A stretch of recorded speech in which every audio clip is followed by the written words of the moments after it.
The Baltimore Ravens are one game out of first place in the AFC North. Joe Burrow makes his return to practice today and is eyeing up the Thanksgiving matchup versus the Ravens for his return. We also got some injury updates to go over with Marlon Humphrey, Rashod Bateman, and Jay Higgins. We hear from Kyle Hamilton on how special Malaki Starks is and how he's only scratching the surface. Travis Jones had one of his best games as a Raven yesterday. We're talking all that and more in today's episode of the Flock Rundown. Ravens flock. The flock rundown is the place to be. Motionless brainwaves attempt to swim their way to sense, can't tame the untamed. What's up, Ravens fans? My name is Ryan, and welcome back to another episode of the Flock Rundown. Happy Victory Monday. Feeling good, man. 3 straight wins and only one game out of first place in the AFC North after the Steelers got blown out by the Chargers last night. So the Ravens are one game out of the playoffs, and there's a ton of season still left. We've been talking about how favorable the schedule is. Couple difficult games. Obviously, the division games are never easy. We're going to have to run through the division, but everything is still there for the Ravens. They are heavy favorites to win the AFC North now, and I get it. You know, I've been saying for weeks now, even when we were 1-5, I was like, we're going to turn this around and win the division. So it's playing out quicker than I ever thought. I didn't think the Steelers would collapse this fast, especially after how they looked against the Colts last week. I was like, all right, man, the Steelers going to put up a fight. You know, I definitely think the Ravens have the better team, but I thought the Steelers were going to put up a fight, and then they get blown out by the Chargers, and now they're just going to be an inconsistent group, I think. I think the Steelers are going to be a hard group to figure out week to week, because you can't just play one of your best games against the Colts and then the very next week play one of your worst games. I mean, that is not a recipe for going on a run or having a team that's ready to run the table and dominate the division. So I think the Steelers are going to be very up and down, and as long as the Ravens stay the course here and win their games against Pittsburgh, they're in full control of the AFC North. And speaking of the AFC North, Joe Burrow officially returned to practice today in a limited fashion, which opens his 21-day practice window, and he told Jay Glazer that he is eyeing up Thanksgiving night to return, and that is against the Ravens, of course. I'll be at that game, so I'm kind of hoping Joe Burrow does return, man. You know, obviously the game's probably a little easier if Joe Burrow's not back for that game, but I don't care. I was at the Thursday night Bengals game last year. It was one of the best games I've ever went to in my life, and I've been going to Ravens games since I was 7 years old, and that game was electric last year. So if Burrow makes his return Thanksgiving night, I'm all for it, man. That's going to be a hype atmosphere regardless, whether it's Burrow or Flacco. It's going to be an exciting game, but Joe Burrow is well ahead of schedule, and if it's not that Thanksgiving game, it's definitely going to be the next week, and he'll definitely be playing for the second Ravens and Bengals matchup in December, so we're going to see Joe Burrow pretty soon, and the Bengals are going to try to make a run at the playoffs. Their offense is a threat. I don't like their defense at all, but there's no doubt about it that their offense is a problem. The best offense in the AFC North outside of the Ravens for sure. So let's go, man. Let's compete for the North. I think it's wide open. The AFC's wide open right now. Maybe not the top seeds. You know, they seem kind of distant, but who cares? You get in the dance, anything could happen. And there's no real unstoppable team in the AFC right now. I still think it's wide open. I know the Patriots and the Broncos and Colts have good records. The Colts got beat pretty good by the Steelers last week, you know, and then you look at teams like KC, who's barely in the playoffs, the Bills, who just got blown out by the Dolphins. The Ravens just blew out the Dolphins last week, and then the Dolphins go blow out the Bills. It's a week-to-week league, man. You just never know. The NFL is tough, and sometimes you could get really nearsighted, you know, like when the Ravens were 1-5, it was like 90% of the comment section, season's over, might as well stop making videos, we're doing mock drafts, the Ravens are going to have a top 5 pick, and then 3 weeks later, everybody's like, oh shoot, like, all right, like, we're probably going to win the division here. I mean, it just flips that fast. It is truly a week-to-week league, and you're seeing it with all the contenders or who we think might be contenders at the beginning of the year. They have a lot of issues too. I mean, look at the top of the AFC. Nobody would have predicted it would have been Patriots and Colts and Broncos at the top of the AFC midway through the season or over midway through the season. So I think the AFC is wide open, and the Ravens have as good a chance as anybody. We're already halfway, man. It is flying, and this year I've teamed up with DraftKings Sportsbook to bring you guys an incredible offer. New customers bet $5, get $300 in bonus bets if your bet wins, plus 3 months of NBA League Pass. You heard that right. New customers turn $5 into $300 if your bet wins, paid instantly in bonus bets. The crown is yours. Stay in on the action and use your bonus bets on DraftKings same-game parlays for a shot at an even bigger payout. And make sure when you're signing up to use my promo code TFR.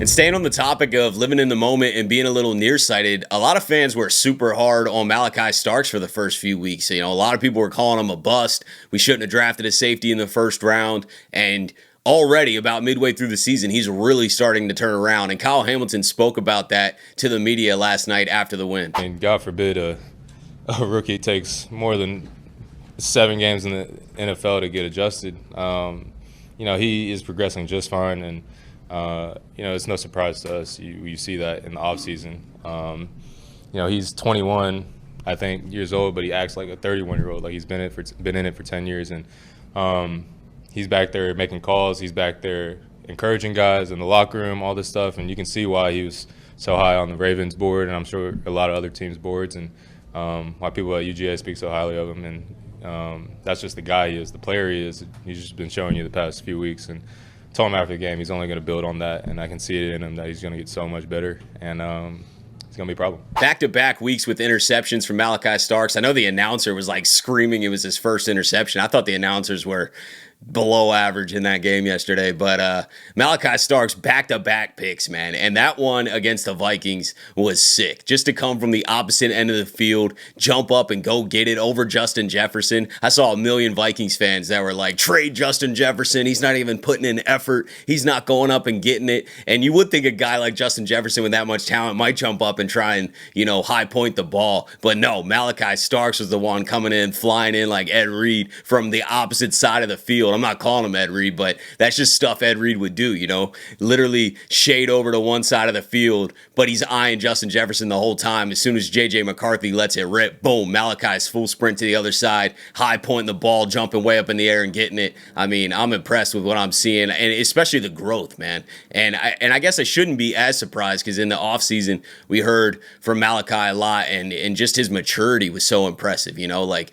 he does seem like a vet, weirdly enough. But then the first few weeks started, and I was like, nah, he looks like a rookie out there. Like, he's definitely a little hesitant. He's thinking. And also, it didn't help that the entire defense was not playing well. So you got a rookie put into a very important role on a defense that was just discombobulated. The communication was bad. Ravens were just getting torched for multiple weeks at the beginning of the season, but they have since corrected that, and all of a sudden you're seeing Malaki Starks thrive now. So I'm super excited about his evolution this year and years beyond, man. I think this rookie class is really starting to step up, and what we were so excited about in the offseason got a little let down at first. We're like, man, like Mike Green, you know, the potential's there, but he's not like showing it all right away. He's not making enough plays, and Malaki Starks, same thing. And now all of a sudden, I think Malaki and Mike Green are really making an impact, along with Teddy Buchanan, along with Tyler Loop. I mean, this rookie class is really making an immediate impact. And I still think there's guys like Emory Jones Jr., who's going to get his time at some point, whether it be this year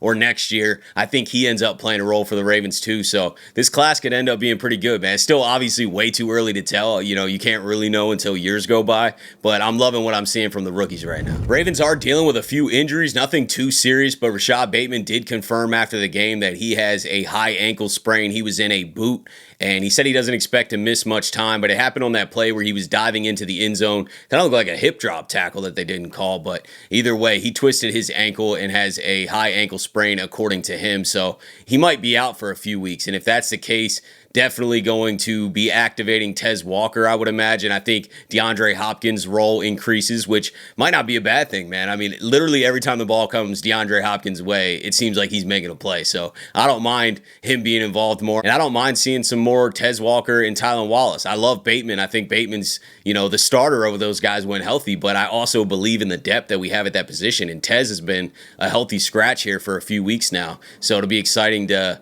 get him back out there if Bateman does have to miss some time, which I think he'll probably miss at least a week with a high ankle sprain. Usually that's a couple weeks, but regardless, I think the Ravens do have the depth there, and obviously with Lamar back and stuff, I mean, we should continue to roll. Another injury that happened yesterday, and I'm not sure when it happened, but Jeff Zrebiec said that Jay Higgins sustained a notable knee injury, and he left the locker room with a significant brace on his right leg. So I'm sure they'll do tests and more information will come out about that, but I'm guessing it happened on special teams. He hasn't been playing much on defense. Has been pretty involved with special teams. I've been seeing, along with Keandre Jackson, who seems to be the superstar right now in special teams, Jay Higgins is still out there hitting some dudes too. So this would be a little loss on special teams if he has to miss some time. Just praying for a speedy recovery and nothing serious there, but definitely something to monitor. Not a season ender, but it's going to be a few weeks for Jay. And then Marlon Humphrey is playing with one hand, basically. He has a finger injury that he is playing through. If you watched the IG Live last night on the plane, there were multiple players kind of like, because Marlon's always goofing off. There was multiple players coming back at him saying like, oh, you playing with one hand? You only got 7 fingers right now. So I think Marlon's got a pretty serious finger injury, and there's multiple tackles yesterday too that when I went back and watched the game, I noticed that he was just really kind of tackling with one arm. So that finger injury or hand injury is definitely something to keep an eye on, but I think he's just out there toughing it out, man, which shout out to Marlon, man. That definitely shows a little bit of like a warrior mentality to go out there and fight through something like that. And he wasn't in on the final drive either, so I don't know if this will be something where, it takes him out of the game here and there if it's really flaring up, or if he does have to miss some time. He might need to get something done to tighten it up, which would be he could play right away, maybe the week, or it may take a week to get him back from that if he does decide to do a surgery. But it would be only a week at the most, what I was told. I don't know. I guess you could. When you say a week, then I'm thinking maybe 2, but maybe none. So if he decides to play with it and keep it wrapped up, then he could play in this game. So that's where he's at right now. Another thing I wanted to talk about is Jaire Alexander. I thought we traded him to clear a little bit of cap room because I don't really care about the 6th round pick that much. I thought we were clearing a little cap room to potentially make a bigger splash at the trade deadline. Not that Draymond Jones was a bad trade at all. I love that addition. I was just thinking that maybe we shipped Jaire to the Eagles because he could play and we could clear a little bit more cap. We didn't end up making a big splash at the trade deadline. And Jaire Alexander is still not ready to play for the Eagles. He didn't even travel with the team to Green Bay, which tells me he's really just not that close. So maybe Baltimore kind of knew. They're like, hey, we're not going to be able to use Jaire. Like, he's going to take all year just to get back, and we just trust Awuzie, who's playing incredible right now, TJ Tampa, who was ahead of Jaire. They just trust those guys more, and he was pushed down on the depth chart, and they probably just saw the timeline was going to take too long. And the Eagles are obviously trying to take a chance on it, and maybe Jaire does come back and shapes into form near the playoffs, but I don't think he's that close if he's not even able to travel with the team right now. And I thought that maybe he was going to get more playing time faster for the Eagles, but it doesn't look like it. And the last thing I wanted to talk about is Travis Jones. I thought he had one of his best games as a Raven, and we're relying on him for really being the main interior presence, stuffing the run, taking on double teams, and getting some push on the interior, and he's doing all of that. Yesterday, he was absolutely dominant, man. Deflecting passes, getting in JJ's face, shedding blocks. He got the sack. I mean, Travis Jones is playing out of his mind. I really miss Matabike because I just wish that duo was there. That would be unstoppable. I'd have all the faith in the world in our defense right now if we had Matabike plugged back in there next to Travis Jones. We don't, and maybe they didn't make a big splash at the trade deadline because Matabike will be back next year, and I think that would be incredible. I'm willing to pay Travis Jones too. I think that those two as our interior D tackles is perfect. And obviously Matabike is not coming back this season, so I don't want to keep highlighting that. I'm getting some FOMO just wishing he was there. But Travis Jones is a monster. And if you rewatch that game, just watch Travis Jones often and see how much of an impact he's making and how much he disrupts that game, how much he's making everyone else's job a little bit easier to get pressure when you got that type of interior presence.